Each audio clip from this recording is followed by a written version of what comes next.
Welcome to the Language Alchemy podcast, where you transform how you communicate to create the life and relationships you truly want. I'm your host, Alejandra Siroka, and I help multicultural individuals, couples, and change makers move beyond surface level politeness and conflict avoidance to have authentic, value-based interactions that actually resolve issues and deepen connection. If you're tired of rehashing conversations in your head, walking on eggshells, or feeling misunderstood in your most important relationships, this podcast will give you a new way forward. And if you've been thinking about getting support with your communication, visit languagealchemy.com to find out which transformative communication program is most beneficial for you. If you've been listening to the Language Alchemy podcast for some time, or if you're new to the podcast, welcome. And know that each March, I devote episodes to honor Women's International Day, and I highlight the incredible work women are doing to create positive change in our communities. Today, I'm thrilled to introduce you to two women doing exactly that. They are addressing one of the most pressing challenges facing families right now, and that is how digital devices are affecting the way parents and children connect and communicate. When I was doing research in preparation for this episode, I found out that as of the beginning of this year, 2026, 38 out of 50 states in the United States have enacted laws or policies restricting student cell phone usage in classrooms from kindergarten to 12th grade.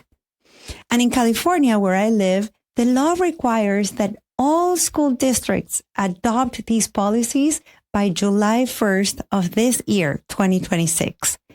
This increase in legislation reflects a growing consensus that cell phones have a negative impact on children, on their brain, their socialization, and their learning. But what about at home? How are digital devices affecting the way families communicate and connect? And how can parents navigate this landscape and maintain strong relationships with their children while setting effective boundaries? I'm so excited to have two remarkable guests with me today who are doing very important work on exactly these questions. One of them is Amy Hill. She has spent the past 20 years guiding small groups through creative processes to share personal stories from their own lives and develop them as short videos for education and advocacy on social justice issues. She has a multicultural and multiracial family, and her teenage daughter is in her first year of high school. And she's been using storytelling to bring parents together around screen use and its impact on families. In addition, Amy is a beloved friend of mine, and I've also had the honor of coaching her with her communication. We also have with us Reichi Lee. I'm just getting to know her. She is a certified health and digital wellness educator with 25 years of experience as a fitness coach, children's attorney, and law professor. She is the founder of Healthfully, a digital wellness consulting practice on a mission to help kids build healthy tech habits. She has two teenage kids and has been organizing parents in Berkeley Unified School District to have input on these legally required policies. Together, Amy and Reichi are helping parents move from isolation to community, from frustration to understanding, and from rules to genuine connection. Amy and Reichi, welcome to the Language Alchemy podcast. Thank you. Thank you so much. I want to start hearing what's happening in your homes. How does the constant presence and use of digital devices has been impacting the communication in your family? What have you noticed? Reichi and I think our families have been sort of late adopters to the whole cell phone thing and all of that. But even in middle school, when she got her first device, which was an iPad, I definitely noticed a shift around how much she was interested in hanging out with us. In middle school, she would spend a lot of time on the device because it was new and fun, doing games, some of which would be sort of those collaborative online games and stuff like that. Mm-hmm. It definitely affected how much time we spent together as a family. And then more recently with the cell phone, what I've seen is like a little bit of a shift away from the games and more into kind of the constant social. The phone just becomes this constant social lifeline. And because it's with her all the time, it can be really difficult to have a sustained conversation and even just to get her attention about simple things that we need to talk about with family life. So it has definitely made a difference. And I think the biggest thing for me is there's definitely a sadness that I have about kind of the diminishment and the rupture in the kind of communication that we had with her when she was little. I absolutely agree with that. We now, kids and adults alike, each have the constant availability of doing something we individually prefer. So as opposed to, for example, doing something with another family member. And so I think that has fundamentally shifted family dynamics when everybody in the household can choose the thing they want to do. There's also research that shows that just the mere presence of a phone has an impact on our mental load. So in other words, it takes effort to resist checking it. There's always an email, a text, a chat thread, a new game, a new feed to check out. And so we can technically, like right now, sort of be, even though we're virtual, but we're technically physically in the same space, just like a family would be, but cognitively we could be elsewhere. I think that has dramatically shifted family dynamics. I remember reading many years ago about a study. This was college students taking an exam with their phone on their desk, with their phone outside the room, with their phone in the backpack in the room, and the difference of attention that these researchers were noticing. And I know that the two of you have looked into some of the research of how these devices are affecting the brain of children. What is something that you would like to share with us about that? I think we can all relate, not just with teens or kids, but the prevalent use of devices, as well as all the different functionality that a device can take you into, has really fragmented our ability to stay focused on any one particular thing. Now, when we think about teens and teen brains, we know that teens are wired for connection, reward, risk exploration, and they're also highly sensitive at this age to social feedback. Also, we've known that the prefrontal cortex, which is impulse control, consequence weighing, planning, etc., that's still in development until the early 20s. So as a young adult, it's not fully developed until then. Whereas the amygdala, which is the fight or flight, the big emotions, that's actually fully developed already by birth. In many ways, on one hand, young people are using social media, texting, talking with friends, just as they should, because they're doing the job of a teenager, exploring their identity, seeking interest, testing boundaries, comparing themselves to others, right? They're doing their job, right? And now social media and texting, all of that just kind of facilitates that job. The problem is that all the apps and the platforms are now intentionally designed with dopamine reward features that are intended to keep a young person returning. And so what's the harm? It's that when you're constantly returning to something, there can be an overexposure to social comparison, for example, or other problematic content and interactions that can have real harms on their mental health, because these apps and platforms are designed in such a way so that they are essentially caught in this loop and not able to get out of it is really problematic. Yeah, in our teenage years, the limbic system, the middle part of the brain, is really active and finishing its formation.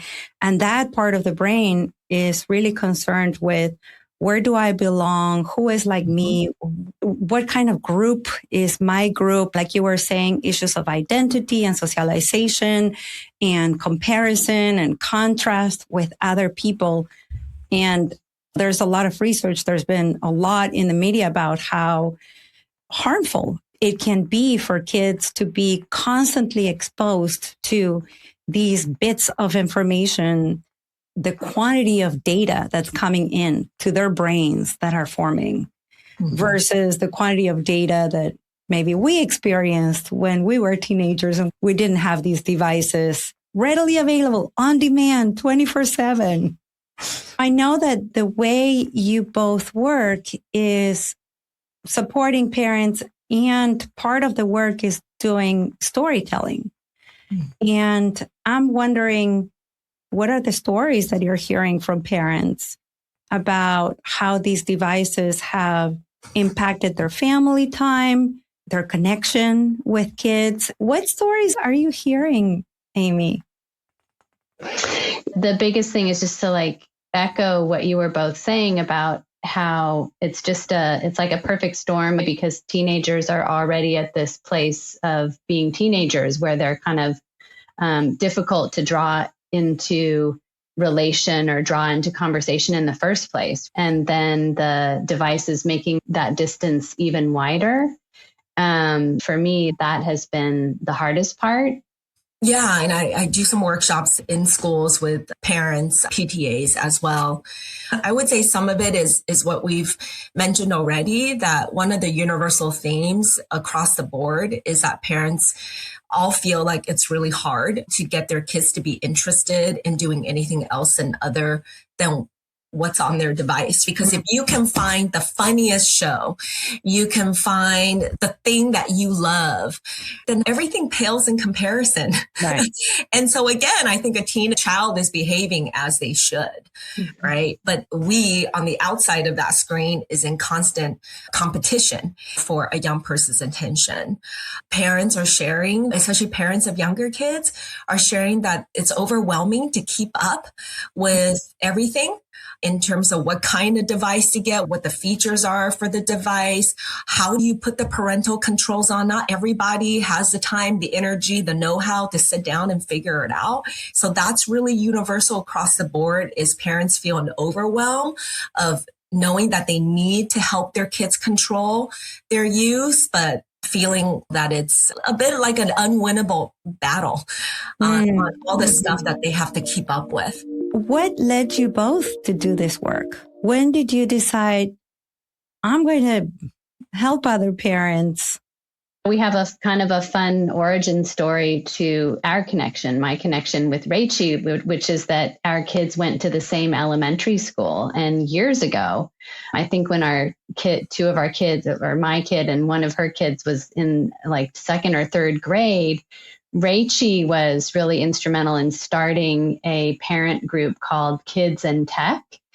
And at that time, my daughter didn't have any device. I mean, she sometimes watched movies on TV and so on, but unless they brought out Chromebooks in the classroom, she was not on devices at all. But as parents, my partner and I were both just wanting to kind of be prepared for the eventual tidal wave of what would happen, and wanted to know how we could connect with other parents. And so we participated in that group. And then more recently, I think it was reconnecting with Reichi, and also having lived through a few years of actually having to struggle with the limits and with how to have a reasonable approach to the devices, that it was so clear what Reichi has said, that a lot of parents are struggling, but sort of in their isolated silos. People are just struggling with the same thing, but nobody's talking and nobody's connecting. And so then my background in storytelling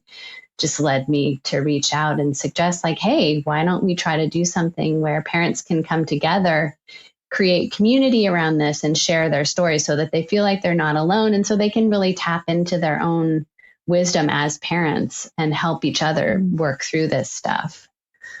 How about you, Reichi? I believe that individuals are not powerless. Yes, we need more research to study the effects. Yes, we need more laws to regulate tech companies. Yes, we need tech companies to change, but as individuals, we're not powerless. We have a lot of power to take control of our relationship with technology and to help our kids take better control of their relationship with technology. And ultimately, the goal is for us to be able to regulate our own use so that we can guide our own actions going forward. The mix of what's healthy use is going to be different for each person and for each young person as well. So my motivation in doing this work is to help people be able to help themselves. I was just having an image many, many years ago. I was in San Francisco in a public park, and there was a dad playing with their toddler. And all of a sudden, the toddler was running away and getting into an area that was going to get close to the street. And the dad was on his device. And I remember thinking like, no, pay attention. And I started running towards the kid because I thought this child will keep running, will get out into the street.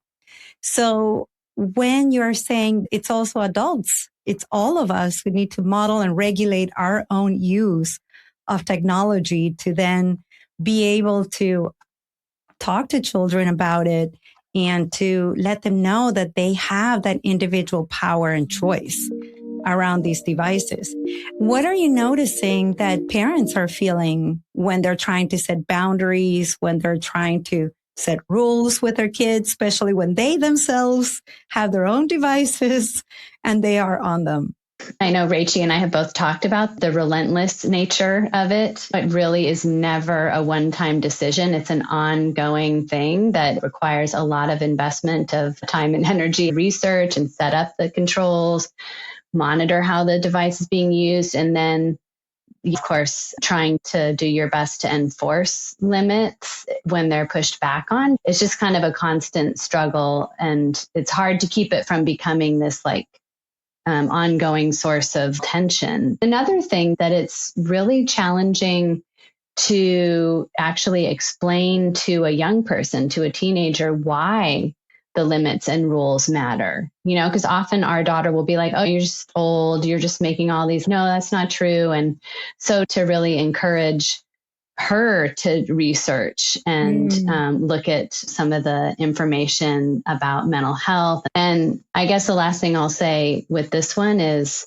yes, I agree that parents do have power and that we do have power as individuals, but at the same time, sometimes it just really feels not fairly weighted. Like so much of the responsibility is placed on parents rather than on the companies to create things that are actually safe and protect the mental health and the well-being of young people. Yeah, part of my work on that last point, Amy, is helping young people see that the modern day currency that's being exchanged on the market is their attention. Yes. We're the protectors of our own attention.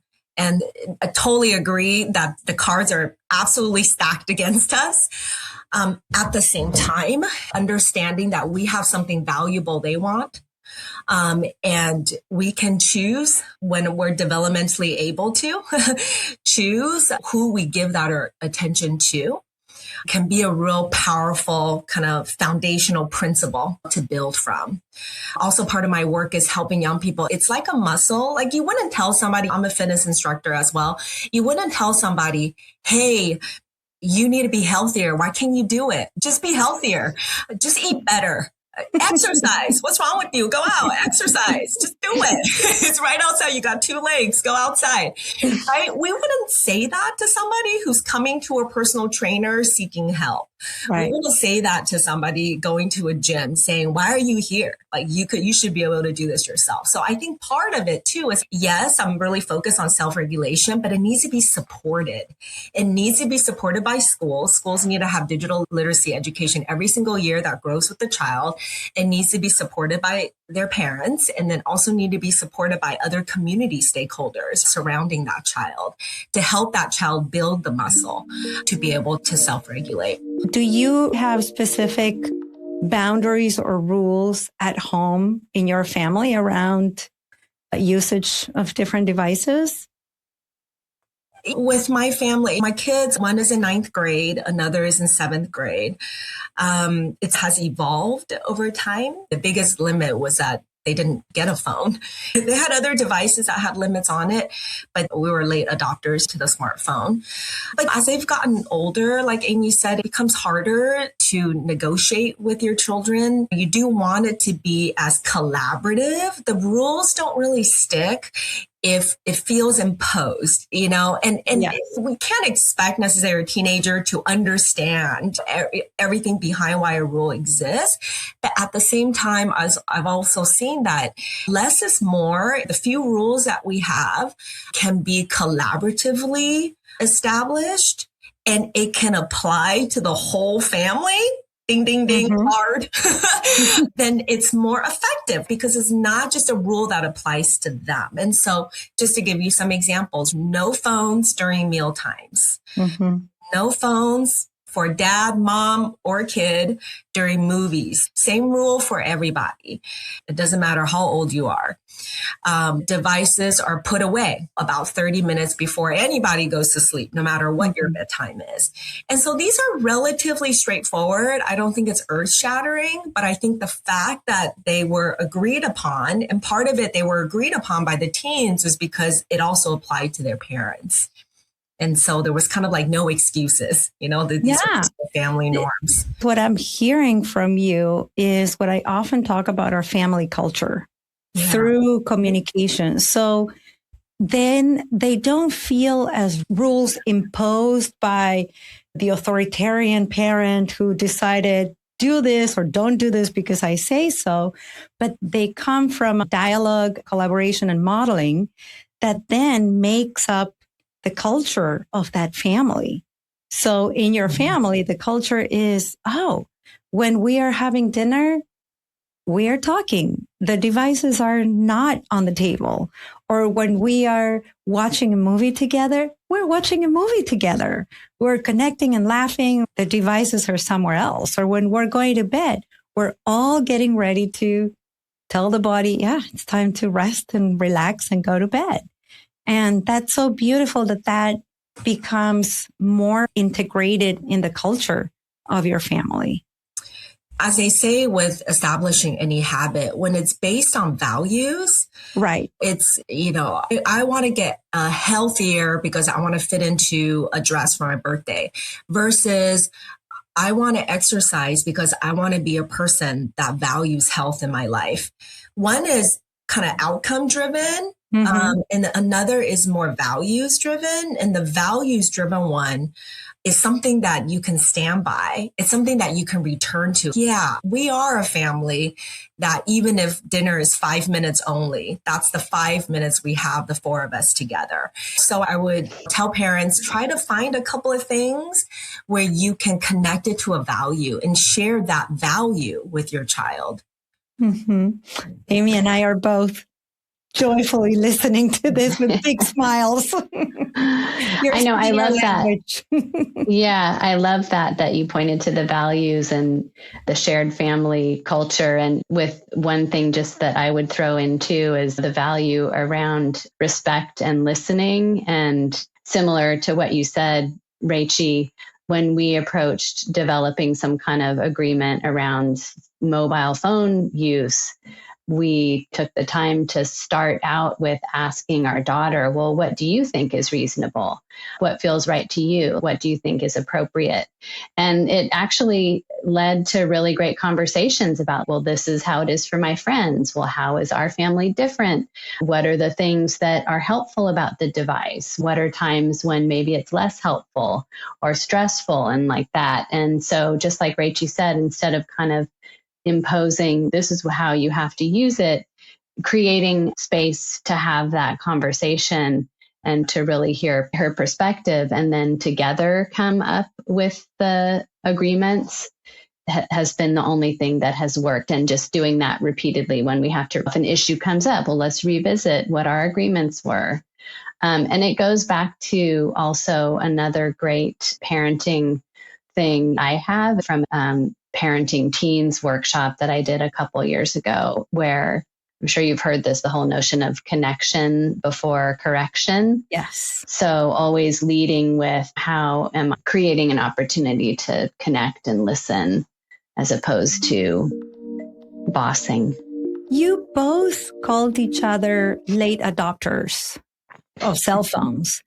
What does that mean to you? I think there's no particular time to delay and tell. And even then, that's far from the only answer, right? I would say late adopter or delay is allowing the brain to catch up. Knowing what we know about a young person's brain and that their prefrontal cortex does not develop until their early 20s, but it's rather unrealistic to give them a smartphone only until they're in their early 20s, but you just allow their brains to catch up. A first grader versus a eighth grader or ninth grader is really different in their development. For my family, we were really just kind of waiting until the last possible moment before we gave her a phone, in part just to allow her to be able to dialogue with us more, be able to have some level of self-regulation, or at least some level of those skills that we can build on. Yeah. The key to everything is communication and the relationship you're building with your children, and also being aware and learning about brain development when you have children, to see how are the things that we have in our current world impacting them, and whether you're okay with that impact or you want to delay that until their brain catches up with them. And for you, Amy, late adopter, when was that? Same. Our daughter didn't get a cell phone until after 8th grade graduation, and that was relatively late. I think she was probably one of maybe 2 or 3 kids at her school in her grade that didn't have one. But in the end, it seems to have worked out fine. But one thing I was going to say too is the ways in which we as parents are always modeling things for our kids. So even I just remember being really conscious of when my daughter was really young, of wanting her to feel like she was secondary to the device. So I would do things like leave the cell phone at home when I took her out to the park that was 3 blocks away, things like that, so that she wasn't seeing the device competing for my attention with her. For me, that just felt important. But I know it's such a huge struggle because there's so many demands on parents' time, and parenting is not an easy road. And sometimes you do have the fallback of like, okay, well, I really need to make dinner. Maybe my child is going to watch Sesame Street or something for an hour. So there's real challenges. I think it's important to know that we're not doing it perfectly. Far. No. Not at all. Myself. Let me clarify something. Just like with everything, the way I approach exercise and diet and just life in general is sort of like the 80-20 rule. If I can just look back on the week, and if I can say, you know what, 80% of the time I was pretty good, not perfect, but pretty good. 20% of the time it was a wash. I didn't go so well. Right. I don't even think I'm at 80 and 20 for the device use, but that's my goal, is to get to that point where I'm like, you know what, 80% of the time we did pretty good as a family, right? We did the best we can, but 20% of the time is a wash. And so I do think it could feel really overwhelming for parents to feel like I have to do it perfectly for them and for myself, but that's not what's required. Right. Not to set ourselves an impossible bar. I wonder if you find that parents who are late adopters of giving their kids cell phones or tablets is because they themselves didn't have those devices when we were young, versus perhaps younger parents who already grew with devices themselves. Do you notice a difference with younger parents? I work with parents from all age spans. I'm not necessarily seeing a trend of younger parents handing devices over more readily. What I am seeing is, which is very encouraging, a growing awareness of digital wellness as a key concept. 2 years ago, digital wellness was not, if you Googled it, it would have come up with something really random. It's not what it is today. And that's just in a mere couple of years. And so I actually do think that younger parents, at least what I'm seeing, because I just did a workshop with a huge number of elementary age parents, and their kids are kindergarten, first grade, second grade, talking about these things that we're talking about. So I'm really encouraged. I'm like, wow, you're ahead of the curve, right? And so they have a growing awareness, probably because they've had these devices longer. They're seeing the effects of it in kids who are older than their own. So they're much more tapped into some of the safety and health issues that parents of older kids didn't have the benefit of. I would say there's more sort of wider cultural visibility because we've heard a lot of reports about the mental health impacts of social media.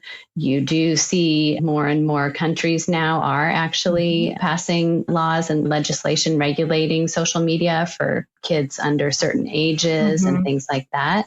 It's really interesting. A lot of the executives who work in the tech sector, you'll find that they put their kids in Waldorf school. Right. Where they have zero access to the devices. So I think it's really interesting that they are creating and marketing and pushing this stuff, and yet with their own kids. How do we also get co-parents? I'm thinking of blended families. I'm thinking when the kids go and spend time with grandparents or other relatives, or they go on a sleepover, they are exposed to other things. What guidance do you offer when maybe family members or other parents of kids who are friends with your kids about the value of digital wellness or the usage of digital devices? In our family, at least in like 6th grade, 7th grade, and so on, we were fortunate to where our daughter's friends and parents were somewhat conscious of wanting to just be respectful of varying approaches to this. And so we at least could have a conversation about it. And my approach would be, you're spending time at so-and-so's house, so you need to kind of follow what their rules or guidelines are around this. So just having that open communication about it. But about wider family use, you reminded me of, I have actually had frustration in my own family of origin, my siblings, where we'll get together and then I'll kind of notice people slowly peeling off and going to check their device or check their phone or scrolling and this and that. And I find myself feeling frustrated and a little bit hurt because I'm like, this is our time to be together and connect because we don't live all in the same place. Right. So it's challenging. It's really challenging. And it's especially in the moment, if you're trying to address it in the moment, like the scenario you just gave, where everyone opens presents Christmas Eve, and then within 10 minutes, folks are all on their separate devices and you want to say something, but sometimes you don't want to be that person. Like, there she goes again, the device regulator.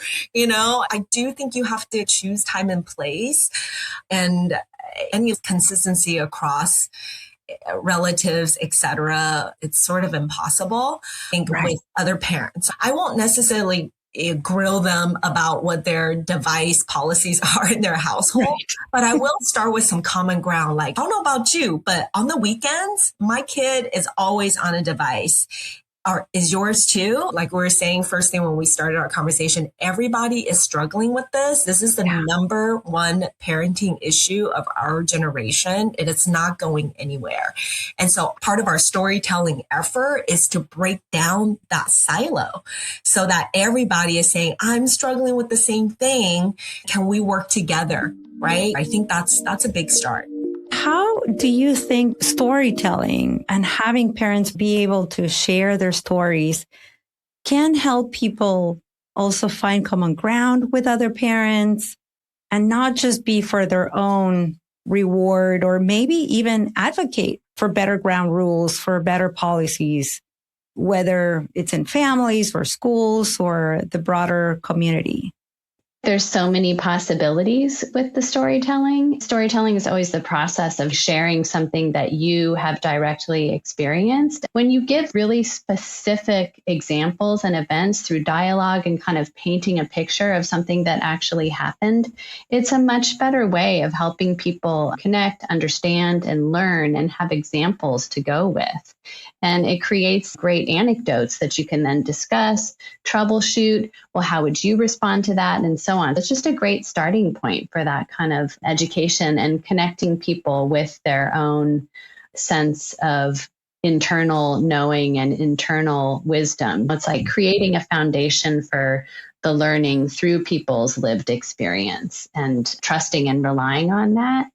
And the second piece that I would add is, because those stories that come out of that process, when they're developed as scenarios or audio pieces or videos, they can provide such a great platform for then doing additional education or advocacy, because giving really concrete examples of what the challenges might be and how parents and families can address those challenges, like what actually is possible. And it puts a face and a voice to a problem.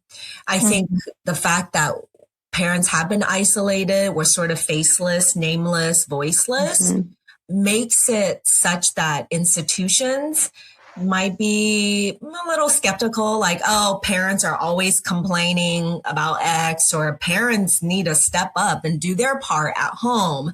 Why are they always looking at schools to make the change? Putting a face to a story, a personal struggle, is not only empowering for the individual sharing that story, but it's really powerful as a tool to cast the net really wide. If we were to all act individually, we each have to pay a cost. But collective action sort of takes away that cost. And so, for example, if you individually is telling your kid you're not going to get a phone until such and such grade, you have to pay a really high cost of them saying, I'm the only one. You're so unreasonable. But collectively, if there was a group and you're like, no, but actually your best friend, your other friends, your whole group of friends, all their families feel the same. Suddenly your cost is lessened. And so another power of storytelling is to create collective action. I think that with the storytelling, it takes away that embarrassment or that shame, or that like, well, I am the only one who's not letting my kid do this, rather than maybe initiating conversations. Like you said, have you noticed my kid is doing this and this is how it's impacting me? How about you? What's happening in your family? And then having those really connecting, collaborative conversations that maybe now there are two families who come to the same conclusion, or three or four. And then you could have a whole classroom with all the kids connecting more face to face, doing things together rather than everything mediated through devices, watching things far away, or that they might not even exist because they may be created with AI. I think the bottom line is that any type of healthy habits, they're easier when they're shared. And so kids benefit most when expectations are consistent across peers. But there's no way to even begin to build any sort of consistency or commonality until people start speaking out. For parents who have been struggling with this, but didn't have anywhere to go and talk to, or didn't consider some of the ideas that we shared here today, what are simple things you could recommend parents start doing today? One thing that's really easy to do is encourage conversation. That's what we're doing in this whole podcast. So both conversation with your teen, with your child, but also conversations with other parents in your network, in your community, and so on. So just breaking through that isolation and building connection. And I would say, just to carry that beyond, just make it concrete. Like, what's one conversation opener that you can, an open-ended question. So a question that does not presume an answer, like, what's your favorite game? That's open-ended. And so I would say, think of one question that you're prepared to ask your kid this week. And when would you do it? The more concrete, the better. I'm going to do it in the car. We've got 10 minutes between home and Berkeley High. So I'm going to commit to asking one question, even if I get no answer, and stare out the window. Whatever it is, you're not married to the outcome. You're practicing the muscle of asking an open-ended question. And it's hard to do because instructions want to come out of our mouth, not open-ended questions. I would add another one is for the adult to think of something small but concrete that they want to shift in their life around their relationship with technology, and to try it. And to articulate it with their family. Oftentimes I articulate my struggles with my family, that there I go again. I'm driving and I'm looking at my phone. I will just verbalize it, because modeling it is real. It's not about you acting perfectly. It's that you're modeling your awareness of your relationship with the device. And so that's what your kids are getting. And I would encourage adults to think of one thing, even something as simple like charging your phone away from your bed, and then notice the compounded effect, because some are like, no, I need my phone to wake up. But is there another method that you can use? So it's not just a shift in your action, but then also noticing how you feel. Because if you can your action with feeling better, it's more likely that you'll continue that action. Exactly. Yeah. Yeah. So it's a little bit of a, just like a little trial, with oneself. And I would just encourage the adults who are listening to just pick something that they're willing to try, and then verbalize what they're doing. And then don't be afraid to verbalize your failure, so to speak, and then what you need to do to adjust. Beautiful. And of course, one thing that parents could do right now is to sign up for your upcoming workshop. Do you want to talk about your workshop a little bit? We are coming together to offer an online workshop where people will be invited to discuss, learn more about how screens and technology are affecting young people and family communication, and then be guided through a really simple participatory storytelling process. So just a nice opportunity to explore all of that and create a sense of community and connection with other parents, and ultimately learn how to develop some simple short videos, which could be both sort of family keepsakes, but also potentially useful for education and advocacy. Do you want to jump in and say anything more? Through the stories, they'll be grounded also on strategies and techniques that are research-backed on some things that parents can try at home, and then come back to the group and share what their process was and how to make adjustments from there. So very much like a supportive coaching group. That sounds like such a great offering. And how do people sign up? Where do they find you? Yeah, they can just go to my website. It's www.reichilee.com. It's REICHILEE.com. And I will have that link in the show notes. Well, thank you. Thank you both. I'm so grateful for the work you're doing to support parents. I know in my coaching practice, coaching parents, I hear about all these struggles very often. And I'm very grateful that you are so specifically talking about this and how to create stronger relationships and a family culture based on connection, communication, and dialogue. So thank you both for the work you're doing. And thank you for saying yes to the Language Alchemy podcast. Thank you for the opportunity. Thank you so much. Until next episode. And as we say in Argentina, ciao, ciao. Ciao, ciao. Ciao, ciao. Original music by Gary LaPoe. You will find all links in the show notes at languagealchemy.com.